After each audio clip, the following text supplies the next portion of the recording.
Muy bienvenidos a nuestra charla de los días martes, el martes al colegio. Hoy día tenemos nuevamente a un invitado habitual, a un panelista habitual, yo diría, pero igual lo voy a presentar a Francisco Darmendray. Él no es abogado y les voy a explicar inmediatamente por qué es importante que no sea abogado hoy día.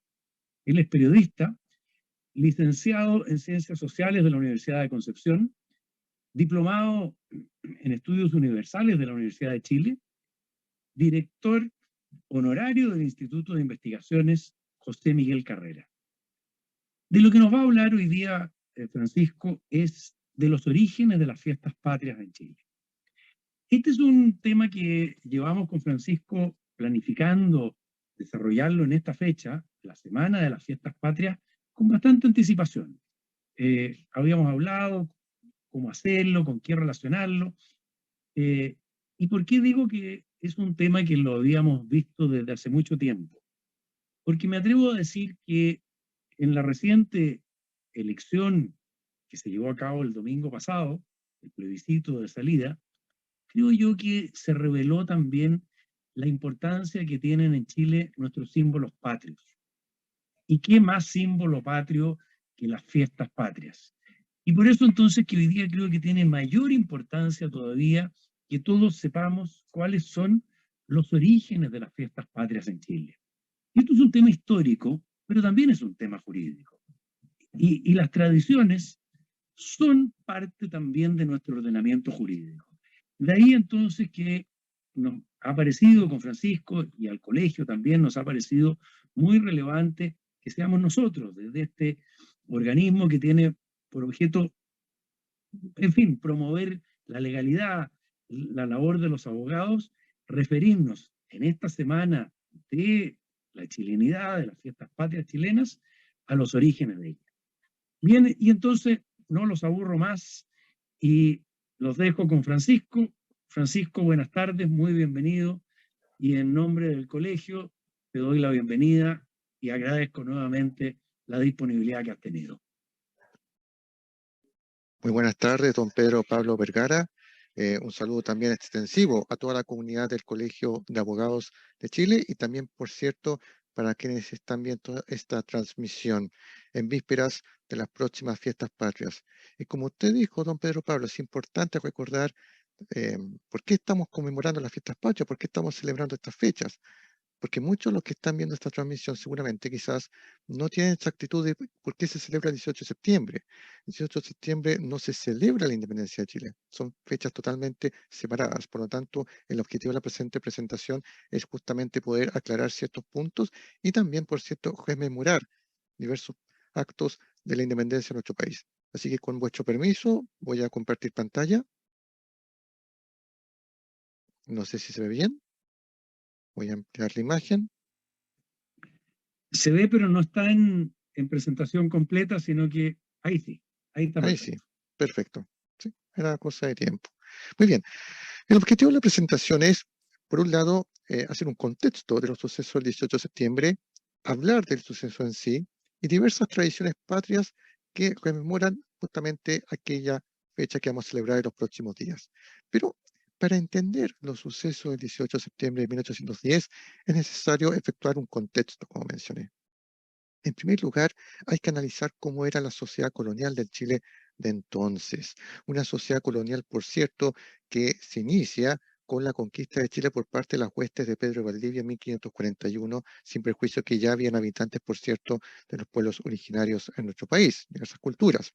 ¿Ya? De hecho, en Santiago, donde está ahora la Plaza de Armas, en la ciudad, había un asentamiento inca, la ciudad inca, en la ciudad.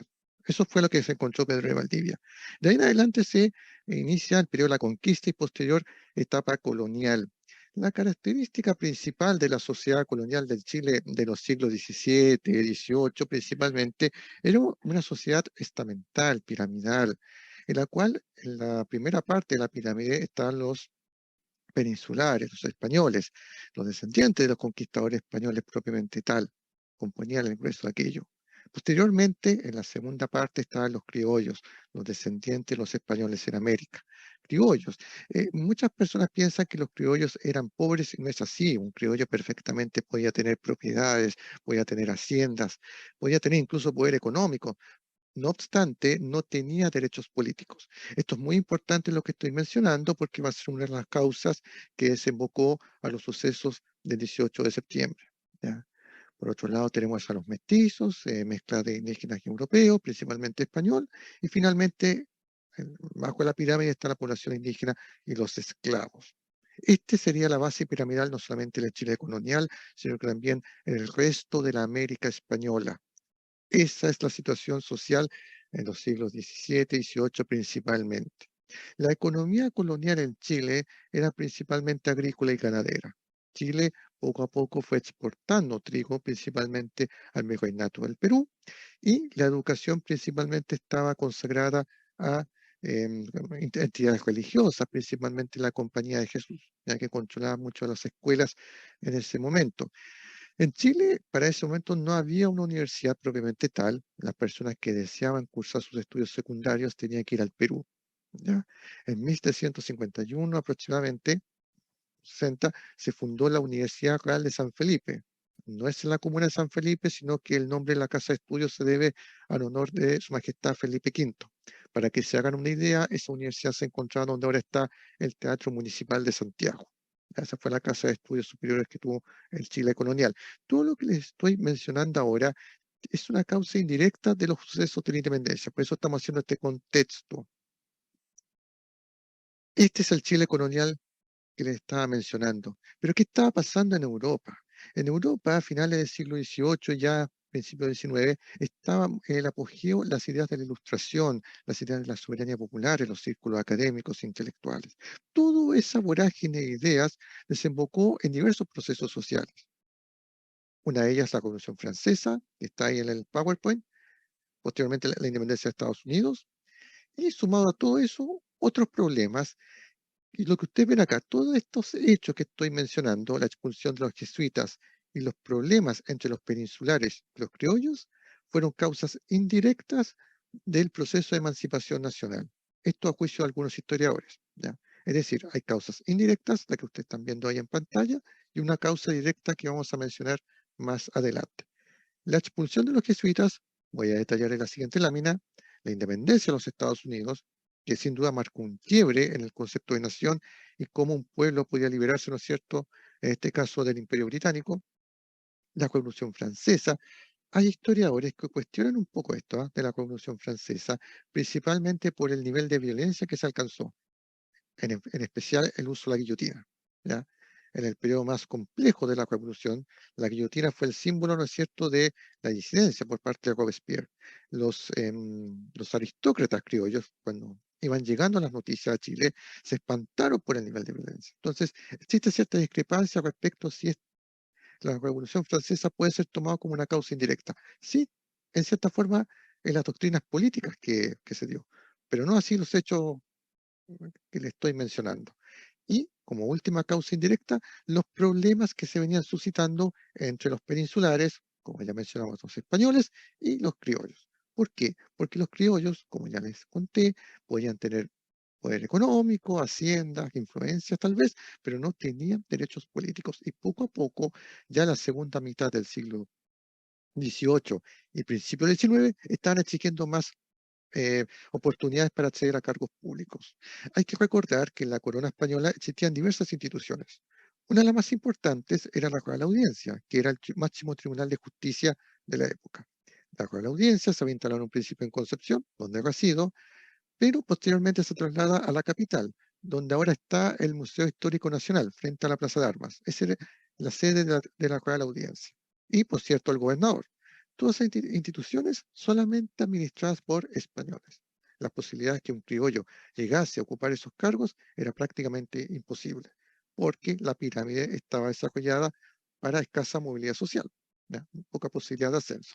Esta es la situación que vive el Chile colonial a finales del siglo XVIII y principios del XIX. Pero la sumatoria de todas estas causas que ustedes están viendo acá no es suficiente para desencadenar los sucesos del 18 de septiembre y la independencia de Chile. Se necesitaba una causa directa, y eso es lo que vamos a ver ahora. Antes de eso, quisiera poner énfasis en la expulsión de los jesuitas, porque me parece muy importante, ya que también es un factor determinante en el proceso de independencia. Fue el gobernador de Chile, brigadier Antonio Aguirre Gonzaga, quien tuvo que materializar esta orden, que emanó de la corona española, de la metrópoli. ¿Por qué se expulsó a los jesuitas? La orden jesuita no era solamente una mera orden religiosa. Esta orden tenía un fuerte poder económico, tenía muchas haciendas, tenía propiedades y además tenía un fuerte componente educacional, tenía muchas escuelas, ¿no es cierto?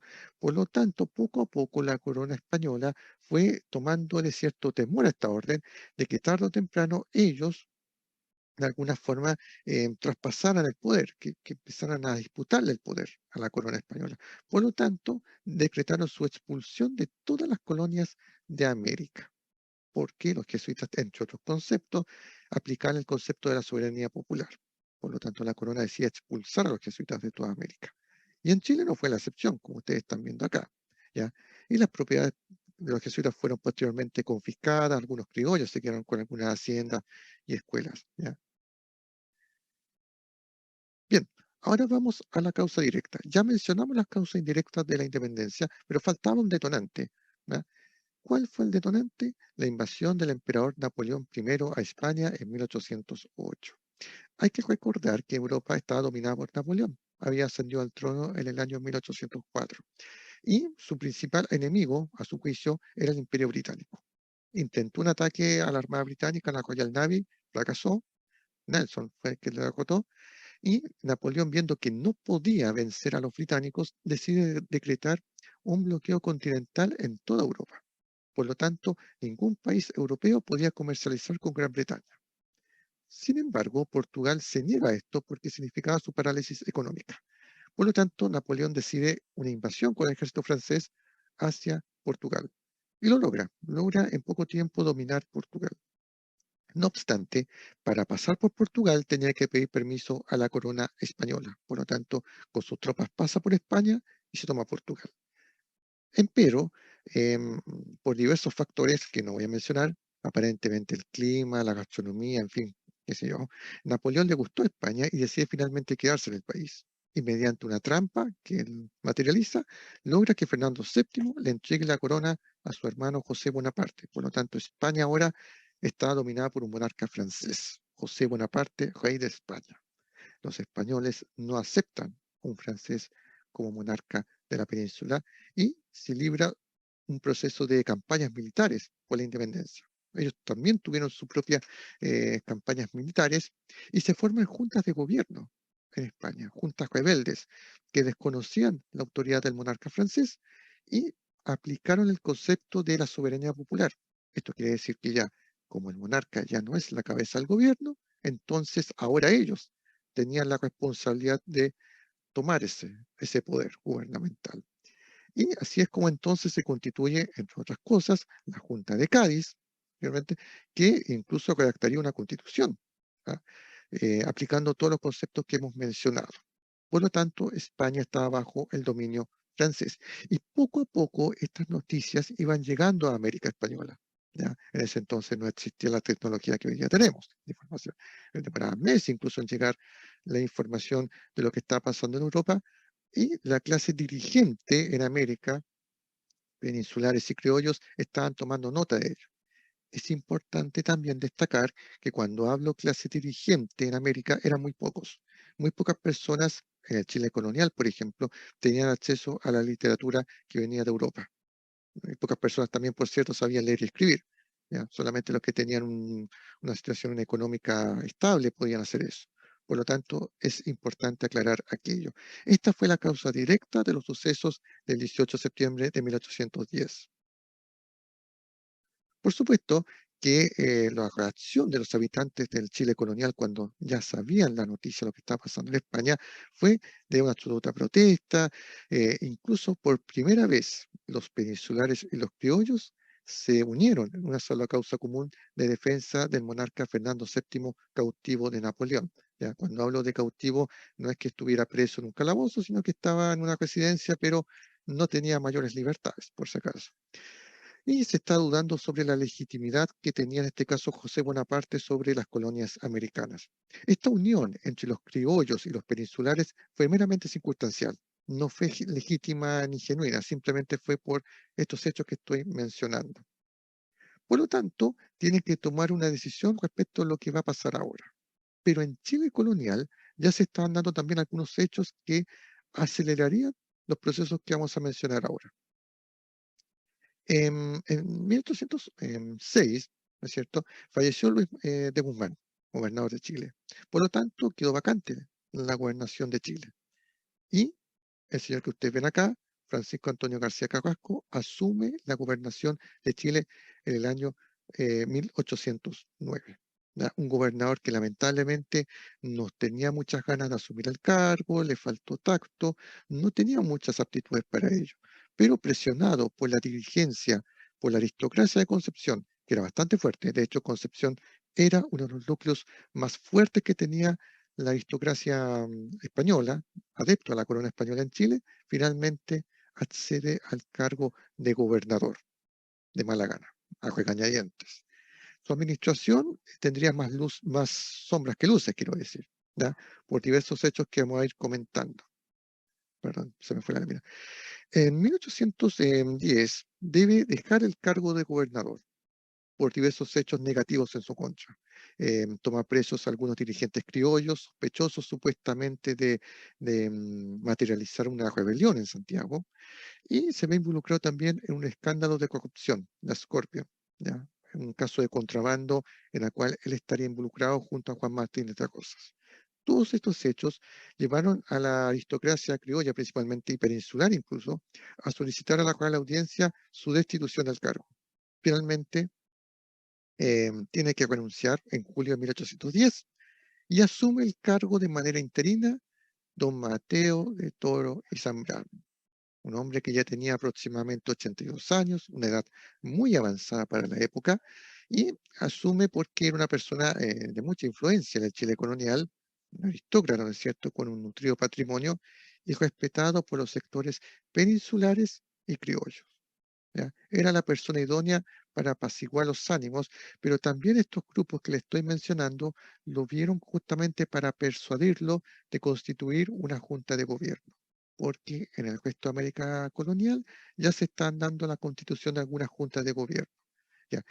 Emulando lo que estaba pasando en España, juntas de gobierno que no buscaban la independencia, sino que administrar el país en ausencia de Fernando VII. Bueno, los peninsulares no querían que en Chile se constituyera una junta de gobierno porque sabían perfectamente lo que iba a suceder. Se temía una rebelión.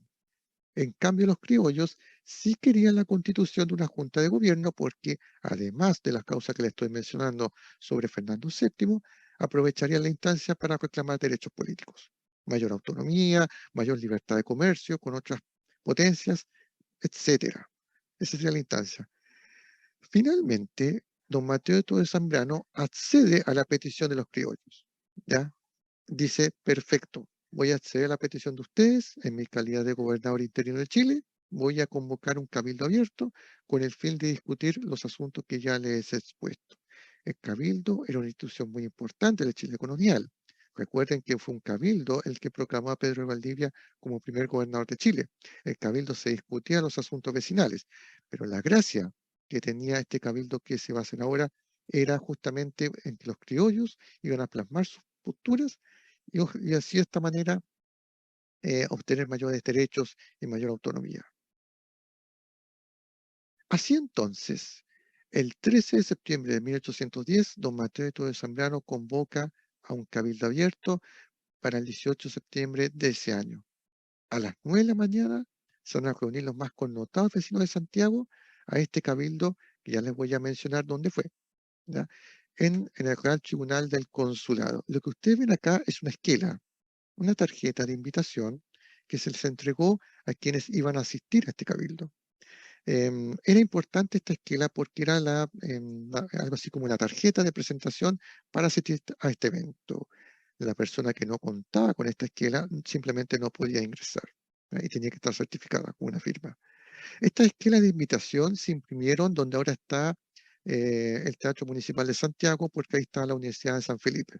En esa universidad fue donde se imprimió esta esquela que ustedes están viendo, ¿ya?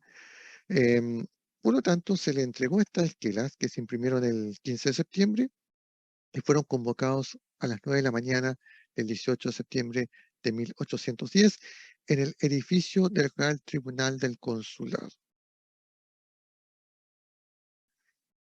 Así entonces, a las 9 de la mañana de ese día, algunos historiadores estiman que unas 450 personas, los más connotados vecinos de Santiago, asistieron a este cabildo abierto. El 80% de ellos, por supuesto, adeptos a la constitución de una junta de gobierno y unos 15 o 20 eh, adeptos a la corona española que no querían ningún cambio. Ya. Ahora bien, ¿dónde se encontraba el edificio del Real Tribunal del Consulado que les estoy mencionando? Bueno, no sé si ustedes pueden ver esta imagen eh, que ven aquí. Bueno, este era el edificio del Real Tribunal del Consulado que está aquí, donde ahora está calle Bandera, ¿no es cierto? Y en este edificio, donde ahora está el Museo Precolombino de Santiago. Esta fotografía es del año 1890. El edificio del Tribunal del Consulado se constituyó a principios del siglo XIX. Era un tribunal de comercio, ¿ya?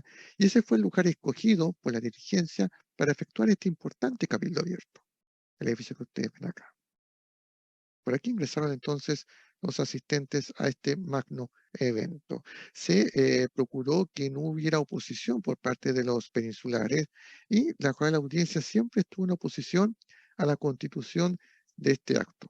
Se temió lo peor incluso, de que llegaran fuerzas de la corona española a, a sabotear este evento, pero no sucedió. La sesión comenzó a las 9 de la mañana.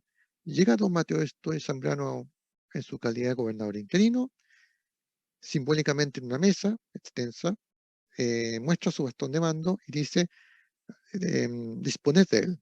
Con este gesto simbólico entonces entregaba el mando del país. Y así entonces se inició la sesión que duró hasta aproximadamente las 3 de la tarde del 18 de septiembre. Todas esas horas se demoró esta sesión y se determinó como resultado la constitución de una junta de gobierno provisoria que administraría Chile en ausencia de su majestad Fernando VII, junto con algunas tareas que les voy a ir mencionando más adelante. Reitero, este era el edificio, aquí está calle Bandera y aquí está lo que actualmente es el Museo Precolombino. Antiguamente esto eran los tribunales de justicia, también está la aduana, cuya estructura todavía se mantiene. ¿Ya? Por si acaso, es muy parecido en arquitectura a lo que es el Palacio de la Moneda, porque son de la época. ¿Ya? Perfecto. Aquí vemos otra perspectiva de lo que era el edificio. Este edificio tenía mucha historia. Ya, a ver, hagamos un camino. En primer lugar, en este edificio se desarrolló el Cabildo Abierto el 18 de septiembre de 1810. ¿Perfecto? Muy bien. Posteriormente, en 1812, José Miguel Carrera, en este mismo lugar, promulgó el Reglamento Constitucional de 1812. Fue en este mismo edificio donde Bernardo Higgins abdicó su cargo de director supremo en enero de 1823. Fue aquí mismo donde Manuel Blanco Encalada firmó, ¿no es cierto?, para ser el primer presidente de la República de Chile en 1826. Hizo el juramento para ser el primer presidente de la República. En este mismo edificio funcionó la Biblioteca Nacional y el Congreso. ¿Ya? Aquí no sé si ustedes pueden ver, está frente a la escultura, perdón, de Andrés Bello. Y aquí se ve algo de los antiguos tribunales. Bien, estamos comenzando el siglo XX y en Santiago se necesitaba un palacio de tribunales de justicia, porque estaban dispersos. Por lo tanto, a partir del año 1905 se procede a la construcción del actual Palacio de Tribunales de Justicia, ya que está por el sector de compañía frente al ex Congreso.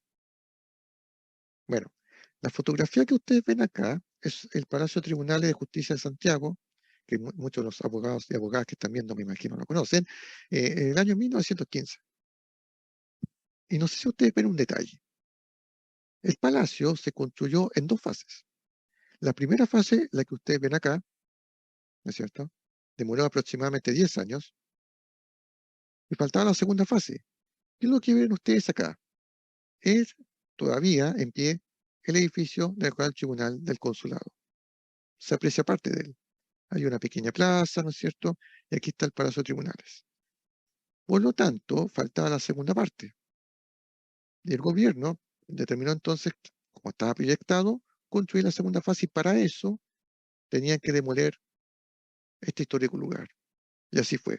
Tuvieron que demolerlo para construir, terminar, quiero decir, el Palacio de Tribunales de Justicia. Esta fotografía es muy hermosa porque muestra justamente ambos edificios.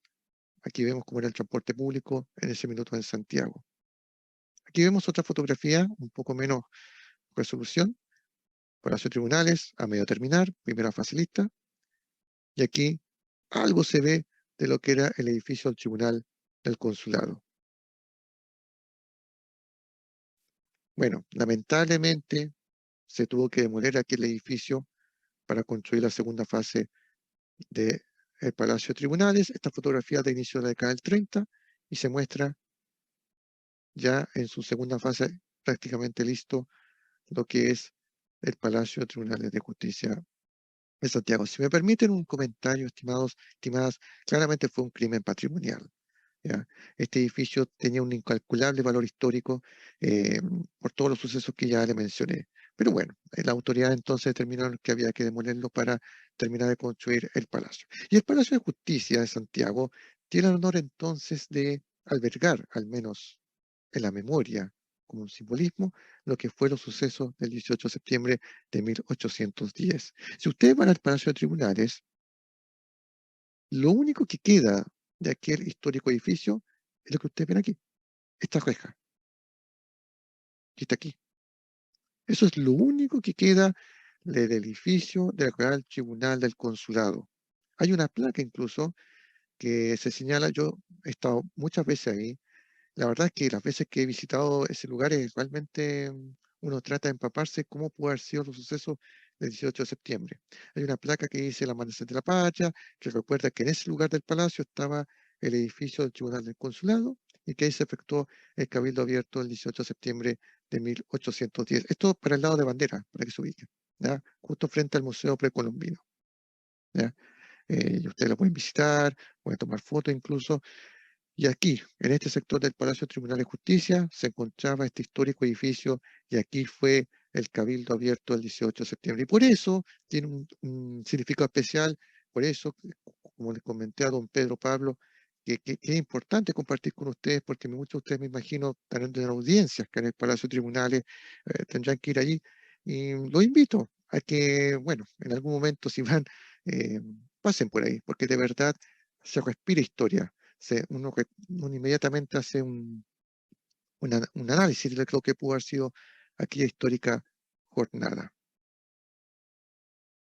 Muy bien, ya les comenté a nivel general cómo fueron los sucesos del 18 de septiembre.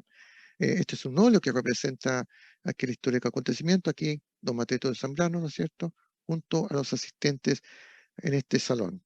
450 personas, se cree, habrían asistido a aquella histórica jornada. Lo que ustedes están viendo acá es un documento muy importante, que es el acta original en que se dio cuenta lo que sucedió el 18 de septiembre. Esta acta se desarrolló posteriormente como un resumen, una síntesis de lo que versó aquella jornada. Este documento se encuentra en el Museo del Carmen de Maipú. Así que los que son de Santiago, si quieren conocer más en detalle sobre el proceso de independencia y lo del 18 de septiembre, vayan al Museo del Carmen, que se encuentra a un costado del Templo Votivo Maipú. Este museo tiene la cualidad de albergar buena parte de los documentos relacionados con Bernardo Higgins, José Mía Carrera, documentos originales, por cierto. Lo que ustedes están viendo aquí es un documento original. Tiene que estar en un estado de conservación especial para evitar su deterioro.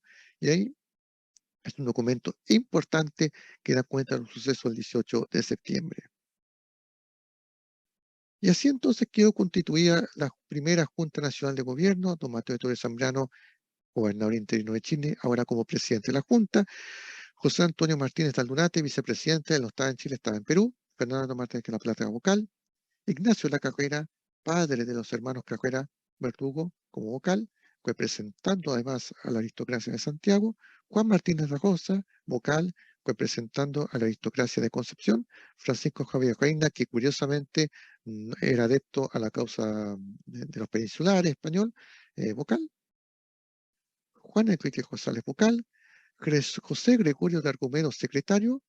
Ojo con él, porque don José Gregorio de Argumedo, años después, en 1823, asumirá como el primer presidente del Supremo Tribunal de Justicia, actualmente la Corte Suprema. Así que el primer presidente de la Corte también integró la Junta de Gobierno, otro significado más, y Gaspar Marín como secretario. Así entonces se constituyó aquella jornada. A eso de las 3 de la tarde finalizó. Don Mateo de Zambrano se retiró a su residencia, que era la Casa Colorada, que todavía existe, actualmente es el Museo de Santiago. Bueno, muchas personas piensan, en Santiago al menos, que la Casa Colorada fue donde se efectuó el Cabildo Abierto, y no es así. Ya les mencioné que no fue ahí, es importante aclarar eso. Y en la noche de ese día, diversos grupos musicales dedicaban serenatas en las casas de los ya nuevos integrantes de este órgano que se constituyó. Bueno, la Junta de Gobierno se trazó las diversas tareas. ¿Ya? Primero que nada, la creación de cuerpos militares, el establecimiento de la libertad de comercio era fundamental, especialmente para los criollos, tener mayor libertad en esta materia con otros estados. El establecimiento de relaciones con la Junta Gobernativa de las provincias del Río de la Plata, actualmente Argentina, porque ya en Argentina se había constituido una Junta de Gobierno y era necesario apoyarse mutuamente. ¿Ya? Y, no menor, la convocatoria a unas elecciones de un primer Congreso Nacional, la imagen que ustedes ven ahí. ¿Ya? Este Congreso Nacional se constituiría en julio, el 4 de julio de 1811, y reemplazaría en la administración del Chile colonial a esta Junta de Gobierno. En ningún pasaje, es importante destacar, en ninguna parte del acta de lo que se pronunció aquella jornada, se habló de independencia. Nadie, al menos públicamente, mencionó aquello. De hecho, al finalizar la sesión, los asistentes gritaron que viva su majestad Fernando VII, porque eso fue la constitución de un gobierno autónomo en la capitanía de Chile para salvaguardar la figura de su majestad Fernando VII.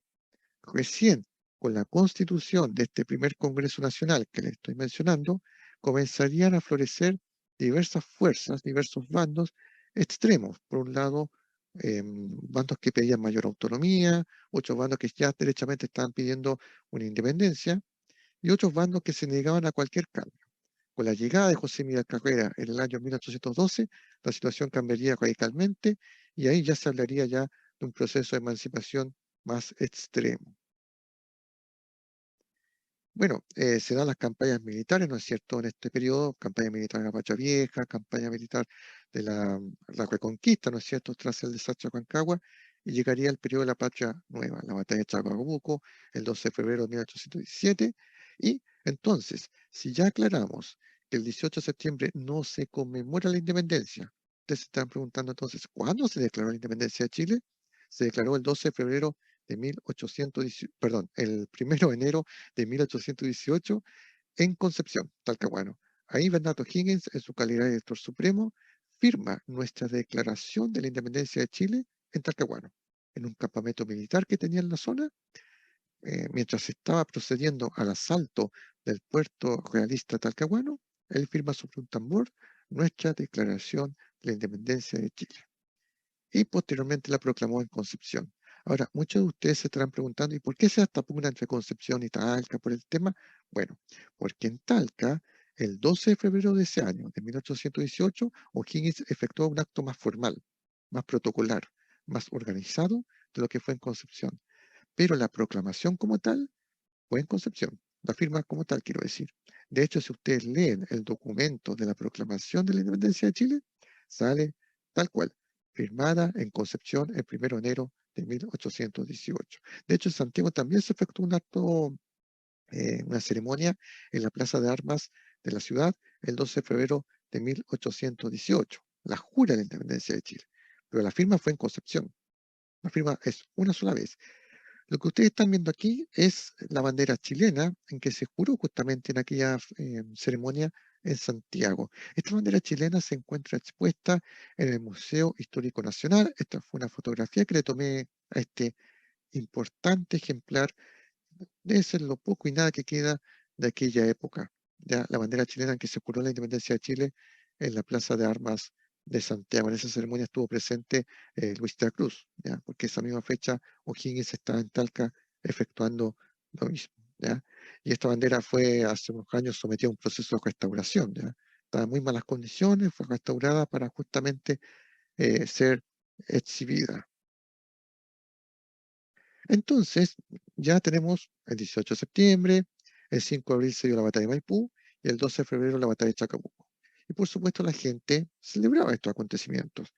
Y hasta 1837 se dieron 3 fechas de fiestas patrias, el 18 de septiembre, el 5 de abril y el 12 de febrero. Y las fiestas duraban varias semanas, ¿ah? Hasta un mes incluso, se armaban armadas donde ahora está el Parque O'Higgins.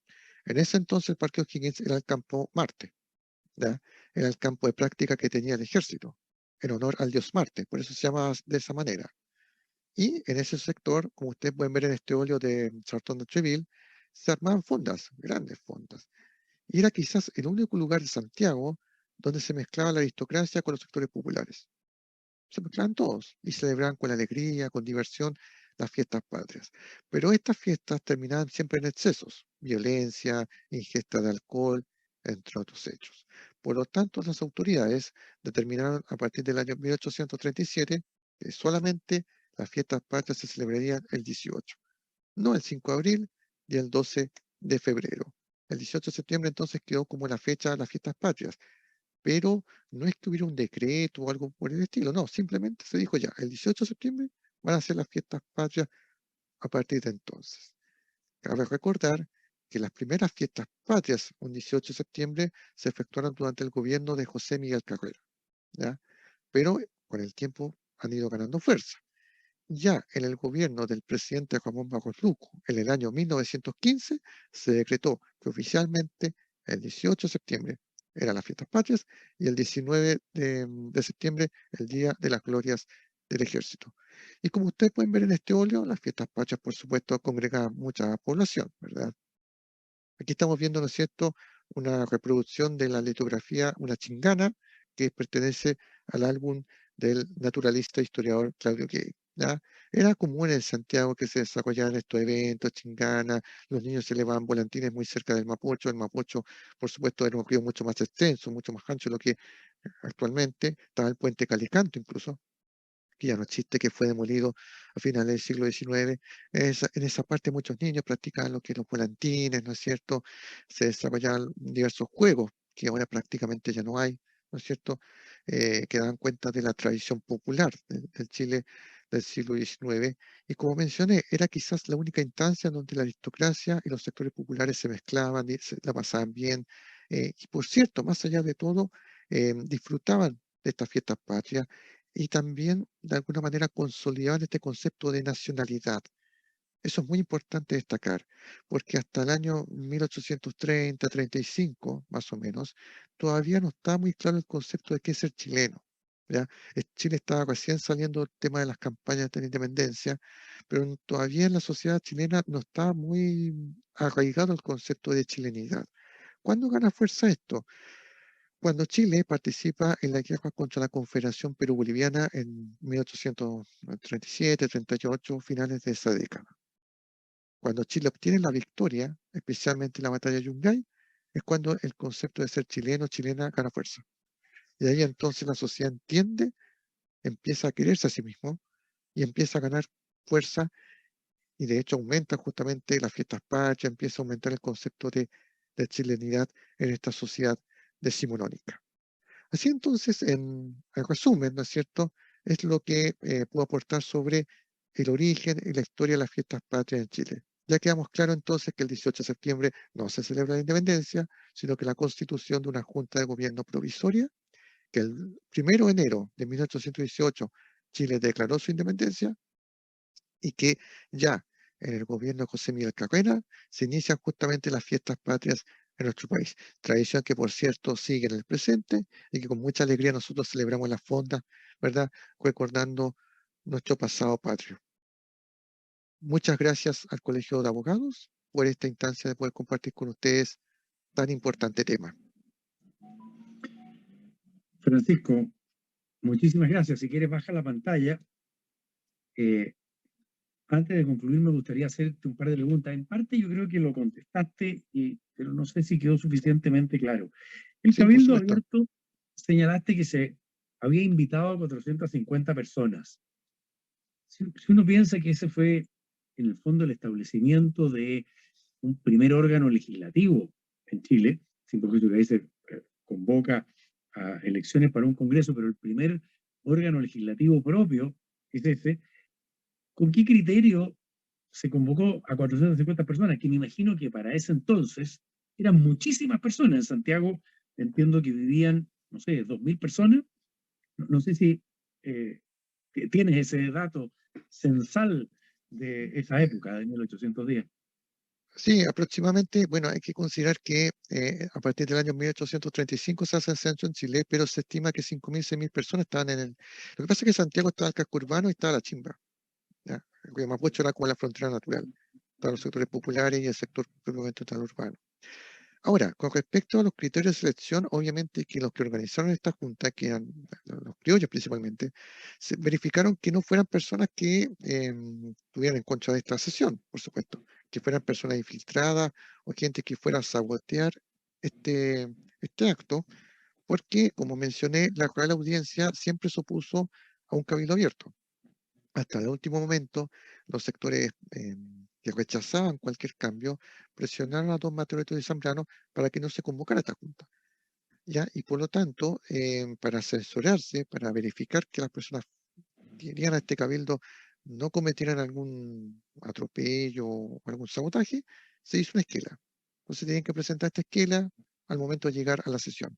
Es una muy buena pregunta porque el salón del tribunal aparentemente no era tan grande y 450 personas era un poco espacio.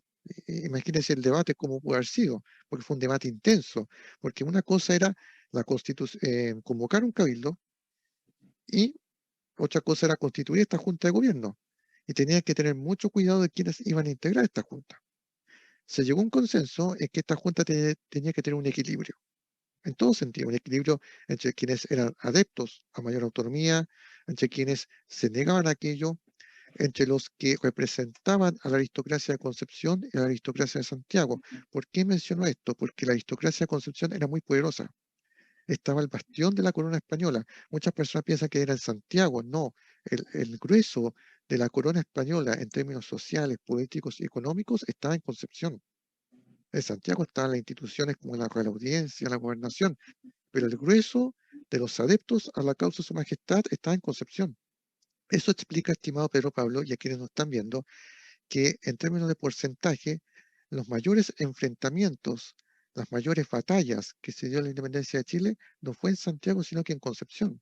En Santiago está, claro, la batalla de Maipú, la batalla de Chacabuco, pero en términos de números de víctimas y de enfrentamientos, fue acá en Concepción, los que están al sur, porque aquí está el grueso de ellos, acá está Talcahuano. Talcahuano también tiene una clase dirigente muy fuerte en términos económicos, adeptos a la causa española. Y por eso es que Bernardo Higgins, cuando intentó asaltar el puerto de Talcahuano en 1817, fracasó, porque había muchos adeptos acá a la causa de su majestad. Por lo tanto, lo que se intentó hacer ese día era dejar un equilibrio. Ya, vamos a dejar a los representantes de la aristocracia santiaguina y a los representantes de la aristocracia de Concepción y algunos adeptos a la causa del monarca. Entonces, al final de cuentas, eso fue lo que se quiso dar para dar cierta estabilidad a Chile hasta la consecución del primer Congreso Nacional. Me imagino, la respuesta es obvia, pero mejor que quede expreso, que no había ninguna mujer ahí. Esto era una actividad absolutamente masculina en ese entonces. Sí, muy buena pregunta, estimado don Pedro Pablo. Eso se me olvidó mencionar en la ponencia, pero es muy importante lo que está mencionando.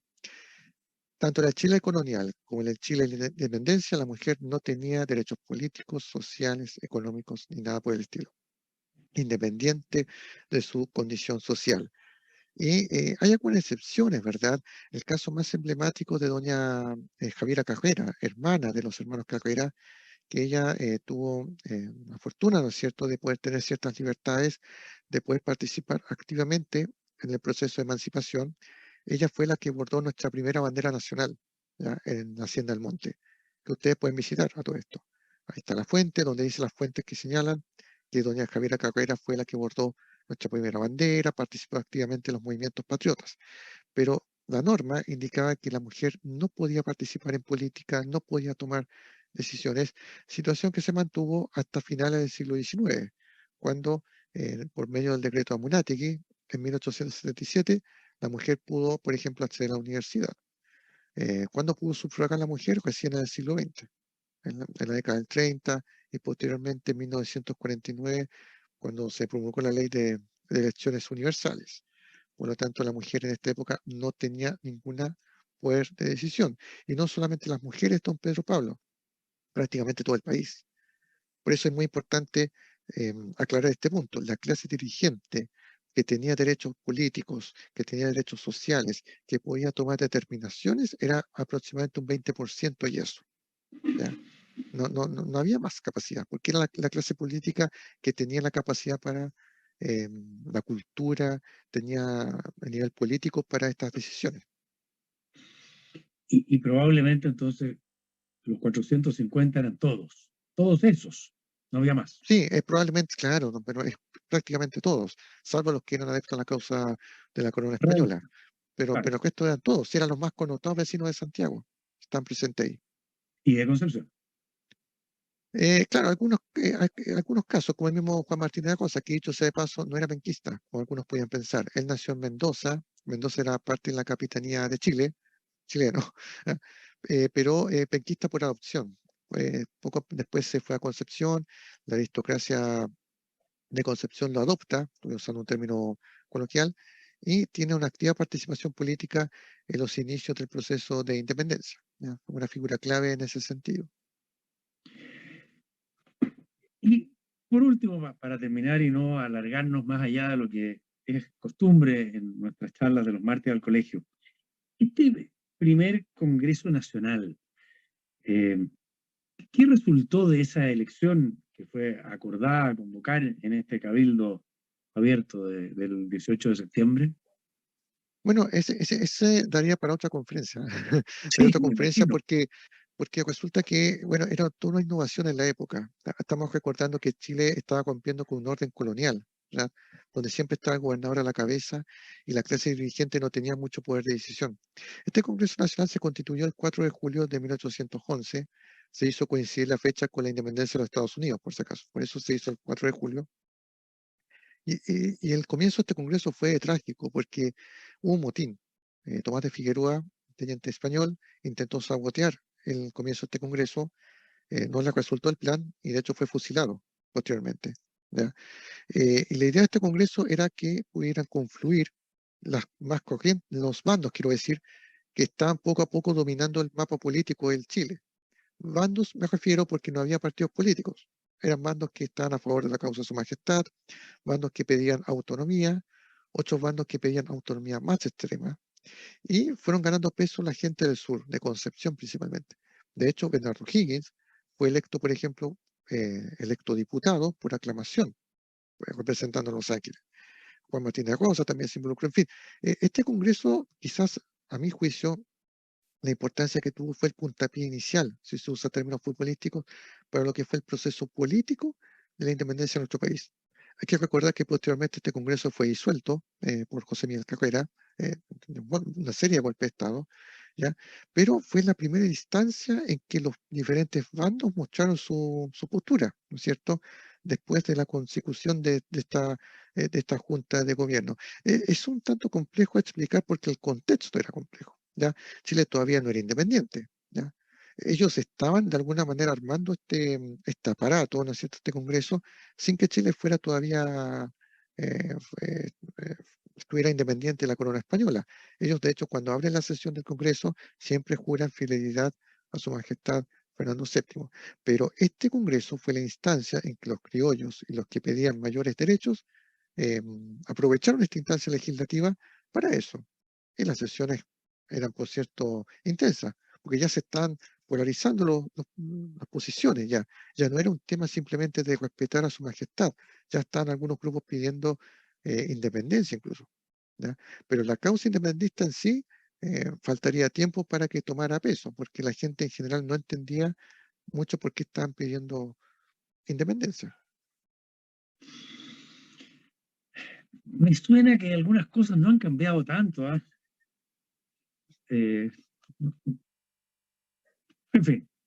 Bien, pues, Francisco, muchísimas gracias una vez más por tu gentil dedicación, ya digo, casi como panelista habitual de estas ediciones especiales del martes al colegio, que creo yo que son tan relevantes porque nos sacan un poquitito de lo rígido que es a veces solamente el derecho y los temas de abogados.